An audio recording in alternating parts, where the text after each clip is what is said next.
Hello students, आज का जो हमारा क्वेश्चन है वो है 7 नंबर का क्वेश्चन, प्रोप्राइटरी कंसर्न्स का 11th का। Following are the closing ledger balance of Deepak and company, prepare trading account and profit and loss account for the year ended 31 March 2019। Balance sheet as on that date.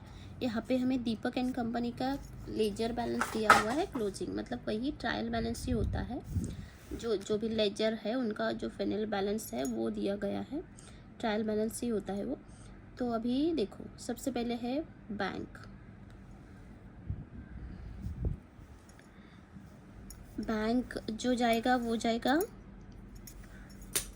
Bank जो है ना वो जाएगा asset side, bills payable जाएगा liability side, furniture जाएगा asset side, commission received ये जाएगा P&L account के क्रेडिट साइड में। स्टॉक ये ओपनिंग स्टॉक है, यहाँ पे देखो डेट दी गई है 1 अप्रैल 2018, मतलब ईयर का जो ईयर है उसके स्टार्टिंग का ये स्टॉक है। तो ये हो गया हमारा ओपनिंग स्टॉक, तो वो जाएगा ट्रेडिंग अकाउंट में। बिल्डिंग जाएगी एसेट, वेजेस जाएगा ट्रेडिंग अकाउंट, क्रेडिटर्स जाएगा और लाइबिलिटी साइड, बैड डेब्ट्स जाएगी P&L में, ओल्ड RDD जाएगा P&L में, sales return trading, capital liability, insurance premium. ये देखो यहाँ पे डेट दी गई है, मतलब कभी प्रीमियम मतलब किस अमाउंट का, किस पीरियड के लिए ये प्रीमियम पेड किया गया वो डेट दी गई है। 18,000 पेड किए हैं और ये किस पीरियड के लिए है, 1 जनवरी 2019 टू 31 जनवरी 2019। इसका मतलब ये है कि यहाँ पे प्रीपेड हुआ है पेमेंट, पहले ही पेमेंट हो चुका है प्रीमियम का, यहाँ पे प्रीपेड एक्सपेंस है। तो ये है हमारी असेट होती है, तो यहाँ पे एडजस्टमेंट आएगी। तो यहाँ पे ये जाएगा इंश्योरेंस प्रीमियम, P&L में ही जाएगा, लेकिन यहाँ पे ये एडजस्टमेंट भी होगी तो यहाँ पे एक मार्क कर देते हैं, ठीक है, क्योंकि उसमें हमें प्रीपेड इंश्योरेंस प्रीमियम जो है वो लेस करना पड़ेगा, ठीक है। सैलरी जाएगा P&L में, बैंक लोन जाएगा लाइबिलिटी में, सन्ड्री एक्सपेंस जाएगा P&L में, इंटरेस्ट पेड P&L में, मशीनरी हो गई एसेट, सेल्स जाएगा ट्रेडिंग में, परचेज जो है ना परचेज जाएगा ट्रेडिंग में, डेटर्स जाएगा एसेट में, परचेज रिटर्न परचेज से माइनस होगा तो ट्रेडिंग में, कैश इन हैंड जाएगा एसेट में। ये हमारे मार्क हो गए। अभी हम देखते हैं adjustments. Closing stock was valued at ₹60,000। इसके लिए कोई भी एंट्री की ज़रूरत नहीं है, हम डायरेक्टली लिख लेंगे, ठीक है। नेक्स्ट है an amount of 3,000 is to be received on account of commission. Commission की 3,000 अमाउंट मिलनी अभी बाकी है, मतलब आउटस्टैंडिंग कमीशन हो गया वो, तो यहाँ पे हमने एक मार्क कर लिया, ठीक है। नेक्स्ट है provision for discount on debtors and provision for discount on creditors is to be created 2% and 3% respectively. यहाँ पे देखो डेटर्स है, क्रेडिटर्स पर एक मार्क आएगा और डेटर्स पे एक मार्क आएगा, ठीक है। ये मार्क हम इसलिए करते हैं क्योंकि हमें एक लाइन छोड़नी है, वहाँ पे स्पेस छोड़ना है, इसलिए। अभी 4th नंबर का है amount of furniture is to be reduce by 4,500 and building by 10%। ये रिड्यूस मतलब कम हुई है अमाउंट, मतलब वो डिप्रिसिएशन है, ठीक है। तो फर्नीचर और बिल्डिंग और फर्नीचर कहाँ पे गया, ये देखो बिल्डिंग के यहाँ एक और फर्नीचर के यहाँ एक मार्क, ठीक है। नेक्स्ट है outstanding expense, salary 4,500 and wages 1,500। अभी वेजिस के यहाँ एक मार्क आ गया और अभी सैलरी किधर गई, सैलरी वेरी सैलरी, हाँ ये सैलरी हो गई, ठीक है। तो हमने अभी मार्क कर लिया, तो अभी हम प्रॉब्लम सॉल्व करते हैं, ठीक है, मतलब फाइनल अकाउंट बनाते हैं।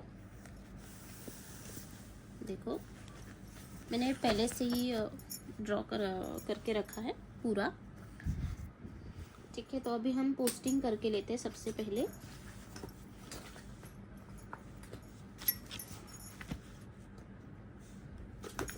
ये है ट्रेडिंग अकाउंट। तो ट्रेडिंग अकाउंट में क्या क्या आता है, जो भी डायरेक्ट एक्सपेंस होते हैं वो ट्रेडिंग अकाउंट में आते हैं। डायरेक्ट एक्सपेंस मतलब जो प्रोडक्शन के लिए होते हैं ना वो।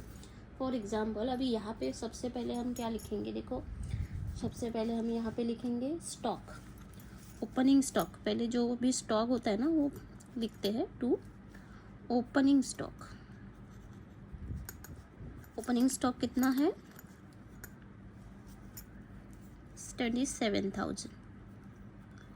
उसके बाद आ गया हमारा वेजेस कितने हैं 7,500 टू वेजेस। यहाँ पे एडजस्टमेंट है तो यहाँ पे हम एक लाइन छोड़ देंगे 7,500, ठीक है। तो यहाँ पे एक लाइन छोड़ दी हमने। नेक्स्ट है सेल्स रिटर्न्स, लेकिन सेल्स के बिना हम सेल्स रिटर्न लिख नहीं सकते, लेकिन यहाँ पे सेल्स की एंट्री हो जाएगी ना, तो यहाँ पे हम लिख सकते हैं लेस सेल्स रिटर्न्स।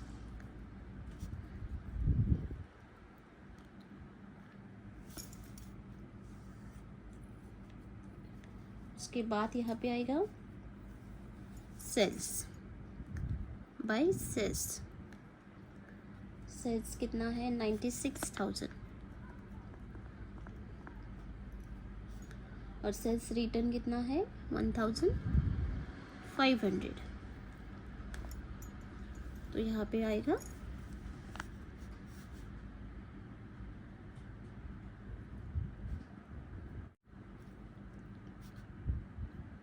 94,500, ठीक है। और यहाँ पे है परचेज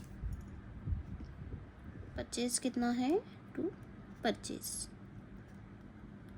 कितना है 42,000 लेस रिटर्न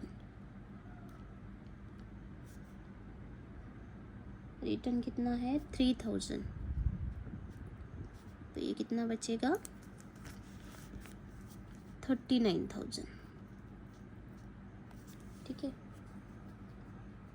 तो जितने भी ट्रेडिंग के एंट्रीज थे वो हमारे करके हो गए। अभी हम करेंगे P&L की एंट्रीज। सबसे पहले आएगा कमीशन रिसीव्ड। कमीशन मिला है तो वो इनकम है, इनडायरेक्ट इनकम है जो प्रॉफिट एंड लॉस अकाउंट के क्रेडिट में जाएगा bye commission received. 3,000 commission received हुआ है, लेकिन 3,000 अभी भी मिलना बाकी है, तो यहाँ पे हम एक लाइन छोड़ देंगे, ठीक है। नेक्स्ट है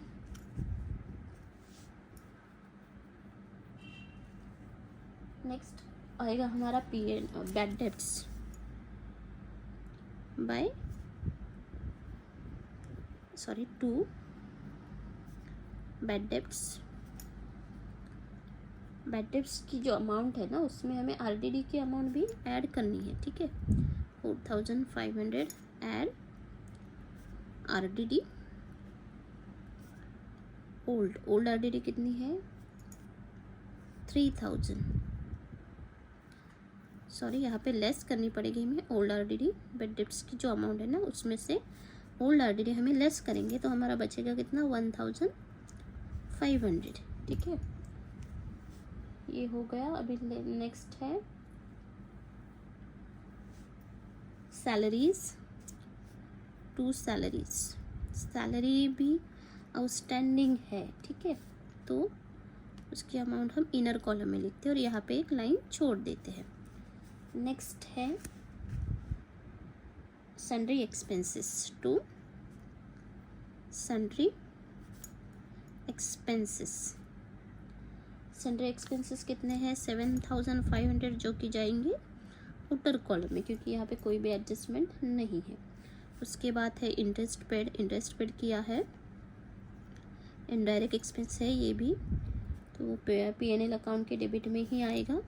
अमाउंट है 1,500। उसके बाद है इंश्योरेंस प्रीमियम जो छूट गया था, इंश्योरेंस प्रीमियम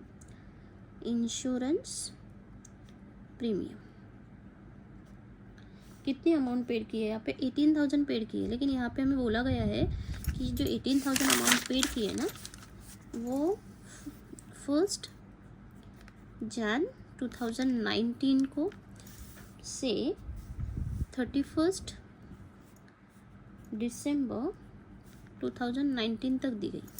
ठीक है, मतलब ये कितने महीने,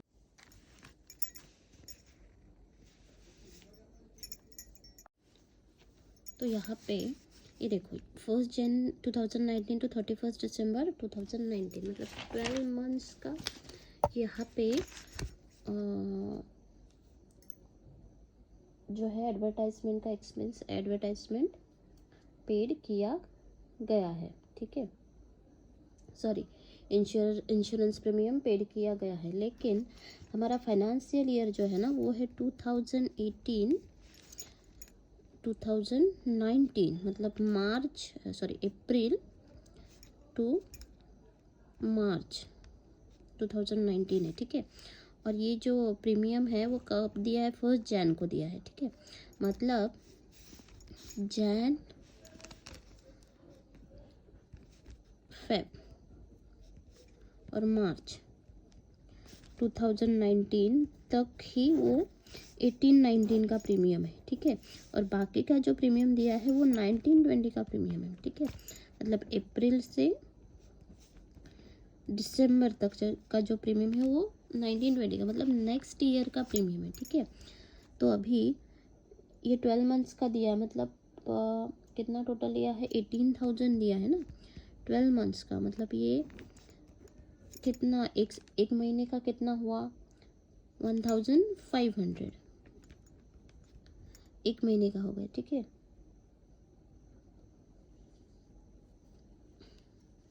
1,500 एक मंथ का हुआ है। लेकिन जो अभी का फाइनेंशियल ईयर जिसका अकाउंटिंग हम अभी कर रहे हैं 18-19 का कितना, 3 ही महीने का दिया ना। एक महीने का अगर 1,500 है तो तीन महीने का कितना होगा, 4,500। ठीक है, और बाकी का जो है वो प्रीपेड है ना, तो हम क्या करेंगे, 18,000 माइनस 4,500 करेंगे।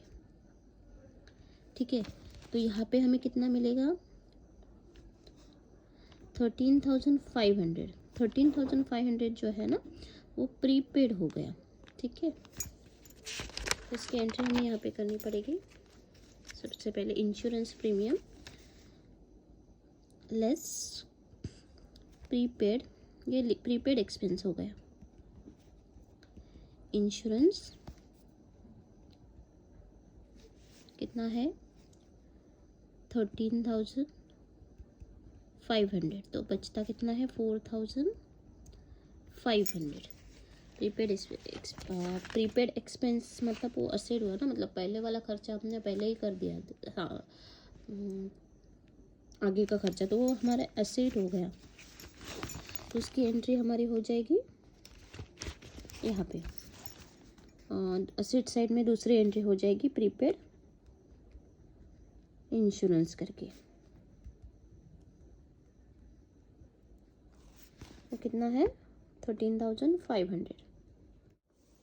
उसके बाद एसेट साइड बैलेंस शीट में देखते हैं क्या क्या आएगा। सबसे पहले है बैंक का बैलेंस है हमारा 30,000। नेक्स्ट है बिल्स पेबल, यहाँ पे थोड़ा स्पेस छोड़ना रहता है, एक तो कैपिटल के लिए, उसके बाद जो भी होती है एडजस्टमेंट उसके लिए। तो कैपिटल बिल्स पेबल हम यहाँ पे लिख लेते हैं, बिल्स पेबल की अमाउंट है 7,500। देन नेक्स्ट है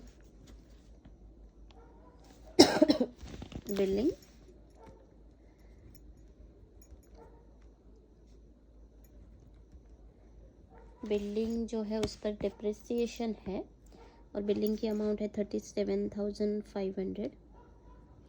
उसके बाद यहाँ डिप्रिसिएशन के लिए हम यहाँ पे एक लाइन छोड़ देंगे। उसके बाद है कैपिटल, क्रेडिटर्स की अमाउंट है 37,500। यहाँ पे भी एडजस्टमेंट है तो यहाँ पे एक लाइन छोड़ देते हैं 37,500। उसके बाद है कैपिटल। कैपिटल कितना है 1,20,000। उसके बाद है बैंक लोन। बैंक लोन की अमाउंट है 30,000। देन नेक्स्ट है सन्ड्री एक्सपेंसेस, सॉरी, उसके बाद है मशीनरी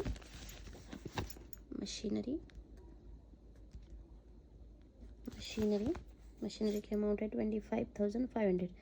यहाँ पे डिप्रिसिएशन नहीं है, ये आउटर कॉलम में ही आएगा 25,500। ठीक है। और है डेटर्स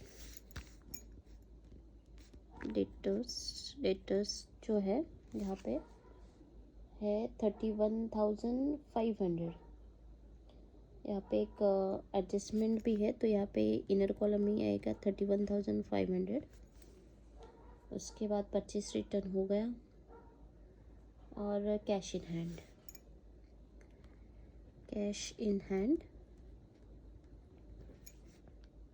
25 कैश इन हैंड है 16,500।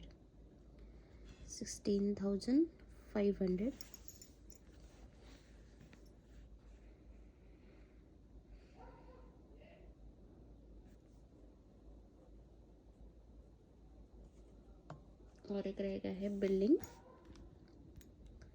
बिल्डिंग पे भी डिप्रिसिएशन है। बिल्डिंग है 37,500। इस तरह से सारे जो आइटम है वो सब की एंट्री तो हमारे करके हो गई। अभी हम देखते हैं एडजस्टमेंट में सबसे पहले क्लोजिंग स्टॉक 60,000 जिसकी एंट्री ट्रेडिंग अकाउंट की क्रेडिट साइड में करनी है और दूसरी करनी है असेट साइड में क्लोजिंग स्टॉक की एंट्री। उसके बाद नेक्स्ट एडजस्टमेंट है an amount of 3,000 is still to be received on account of commission की जो अमाउंट है अभी भी मिलनी बाकी है। ठीक है, तो यहाँ पे ऐड करनी है, ऐड कमीशन, आउटस्टैंडिंग कमीशन 3,000, तो आउटर कॉलम में आएगा 6,000 और उसकी दूसरी एंट्री हो जाएगी असेट साइड में।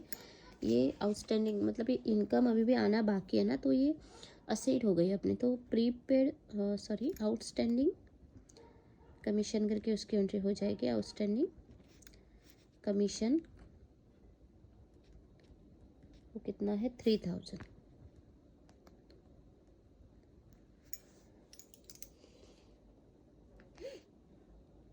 उसके बाद नेक्स्ट है an provision for discount on debtors and provision for discount on creditors is to be created 2% and 3% respectively. अभी डेटर्स पे हमें प्रोविजन करना है डिस्काउंट के लिए, वो हमें अमाउंट लेस करनी होती है, लेस प्रोविजन फॉर डिस्काउंट।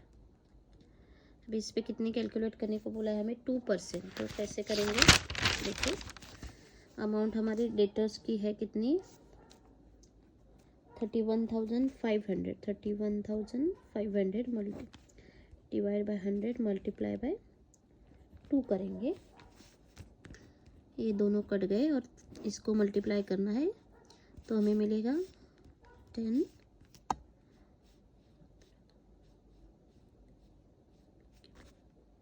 3 और 630 हो जाएगा वो।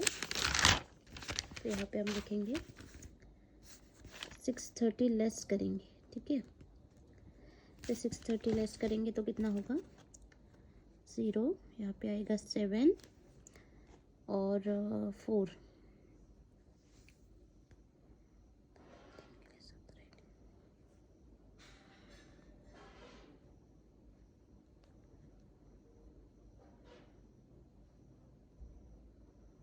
यहाँ पे हो जाएगा 30,870। और नेक्स्ट है क्रेडिटर्स पे 3% है। क्रेडिटर्स की अमाउंट कितनी है 37,500, उसका भी सेम ही करना है हमें। 37,500 multiply by 100 divide by 100 multiply by 2। ऐसे हम करेंगे तो मिलेगा 1125। इसको हमें यहाँ पे लेस करना पड़ेगा, less sorry, less provision for discount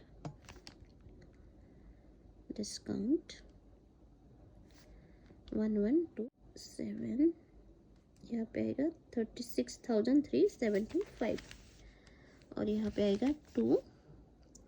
उसकी दूसरी एंट्री यहाँ पे होगी जो डिस्काउंट जो हमने अभी सन्डे डेटर्स पे डिस्काउंट किया ना, उसको इसकी entry profit and loss account के डेबिट में आएगी 2। Provision for discount on debtors, वो कितनी है 630 और दूसरी एंट्री यहाँ पे हो जाएगी क्रेडिट साइड में प्रॉफिट एंड लॉस अकाउंट के by provision for discount on creditors, वो कितना है 1125 हो जाएगा। नेक्स्ट एडजस्टमेंट है amount of furniture is to be reduce 4,500 and building by 10%। Reduce मतलब वो डिप्रिसिएशन ही है, अमाउंट कम हो रही है, बिल्डिंग के मतलब डिप्रिसिएशन ही है, वो फर्नीचर की अमाउंट कम हो रही है वो। तो फर्नीचर कहाँ पे, यहाँ पे फर्नीचर कहाँ गया, ओ माय गॉड, फर्नीचर की एंट्री की ही नहीं है हमने, बिलिंग की एंट्री रिटर्न हो गई है। ओके, तो यहाँ पे फर्नीचर की एंट्री हमें करनी पड़ेगी। फर्नीचर की अमाउंट क्या है, फर्नीचर की अमाउंट है 19,500। इस पर हमें 4,500 डिप्रिसिएशन लेस करना है, लेस डिप्रिसिएशन, यहाँ पे डायरेक्टली अमाउंट ही दी है 4,500, तो हमारा बचेगा कितना 15,000।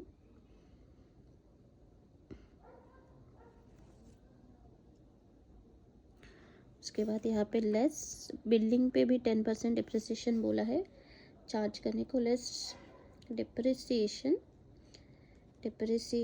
10% कैसे निकालेंगे, अभी यहाँ पे हम कैलकुलेशन नहीं करेंगे, मैंने पहले ही बताया है 10% होता है ना, तो लास्ट का 0 एक हटाने का, तो यहाँ पे बचेगा क्या 3750, ठीक है। तो 37 इसका करेंगे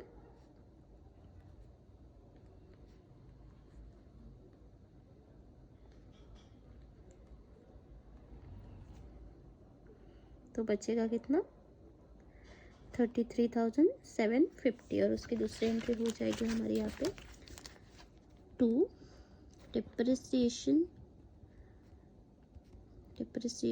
कितना है, फर्नीचर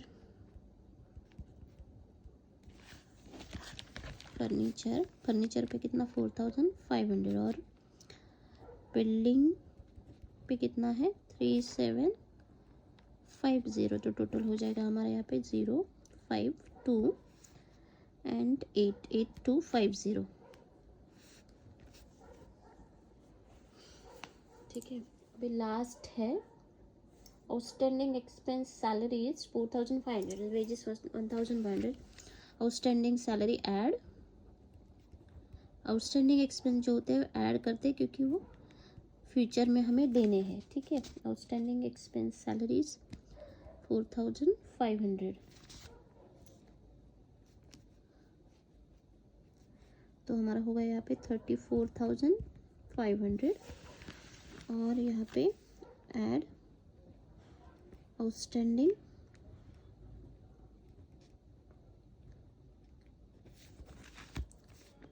वेजेस, वो कितना है 1,500, तो इसका हो जाएगा हमारा कितना 9,000।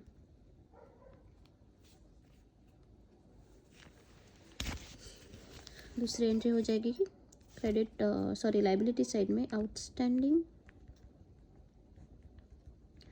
एक्सपेंस सैलरी वो है 4,500 एंड वेजेस है 1,500, टोटल कितना होता है 5,500, ठीक है। तो इस तरह से हमारे सारे एडजस्टमेंट्स जो है वो सॉल्व करके हो गए, टैली करके हो गए। तो अभी हम देखते हैं ग्रॉस प्रॉफिट हमें कितना मिलता है वो।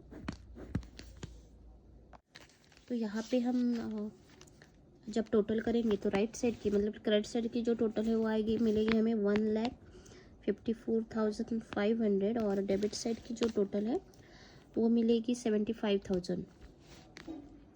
1,54,500। हम यहाँ पे क्रेडिट साइड की टोटल बड़ी है तो हम दोनों साइड में वो टोटल लिख के लेते हैं, और डेबिट साइड की टोटल कम है मतलब यहाँ पे हमें प्रॉफिट मिला है, ठीक है। तो यहाँ पे हमें ग्रॉस प्रॉफिट निकालना पड़ेगा।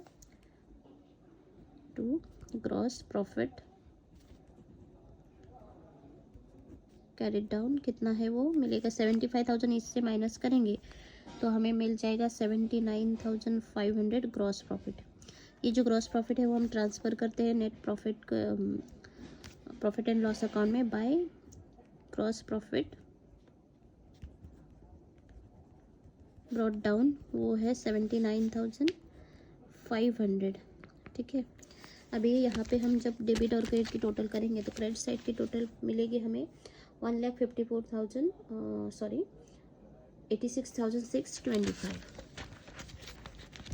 86,625। और डेबिट साइड की जो टोटल है वो हमें मिलेगी 58,380। मतलब क्रेडिट साइड की टोटल बड़ी है और डेबिट साइड की कम है टोटल, मतलब खर्चा ज़्यादा हुआ है इनकम से, सॉरी इनकम ज़्यादा है खर्चे से, ठीक है। तो यहाँ पे हमें प्रॉफिट हो रहा है, ठीक है।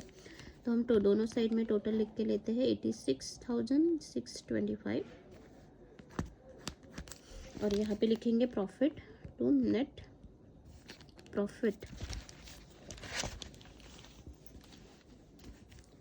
Net profit transfer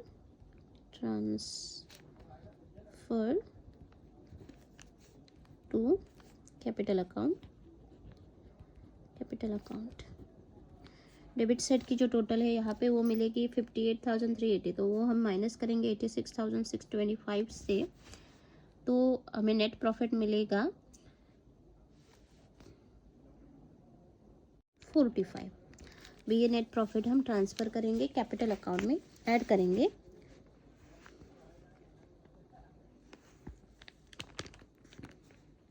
to add net profit,